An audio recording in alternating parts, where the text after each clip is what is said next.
Je tiens une société de ferronnerie depuis 22 ans. L'alternance me donne la possibilité de former des jeunes dans un métier qui est passionnant. Donner le savoir que j'ai pour pouvoir continuer dans la ferronnerie, perpétuer le métier. D'apprendre vraiment sur le tas, de ne pas être à l'école et d'essayer de faire des pièces entre guillemets qui ne servent peut-être pas à grand chose ou faire des cordons de soudure, mais vraiment faire des pièces concrètes.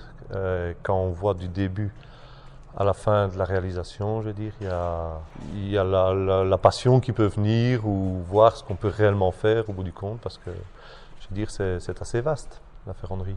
Et une autre expérience du jeune. Donc le jeune va travailler en entreprise, montrer la manière de travailler en entreprise qui n'est pas la même chose qu'entre guillemets à l'école ou en alternance.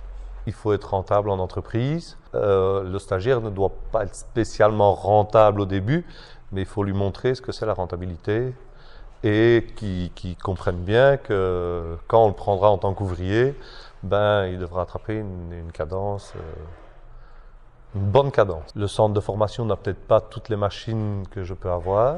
Voilà, durée du stage, pour moi, beaucoup trop court. Donc le stagiaire vient, on commence un escalier par exemple, il va partir à la peinture, donc il ne le voit pas fini, on ne sait pas le placer, ou alors c'est peut-être un autre escalier, mais 2 semaines c'est fort court, c'est jamais que 2 fois 5 jours. Avoir des formateurs compétents qui sont en formation actuelle, les formateurs restent à la pointe, soit aux dernières technologies, puisqu'ils forment les jeunes.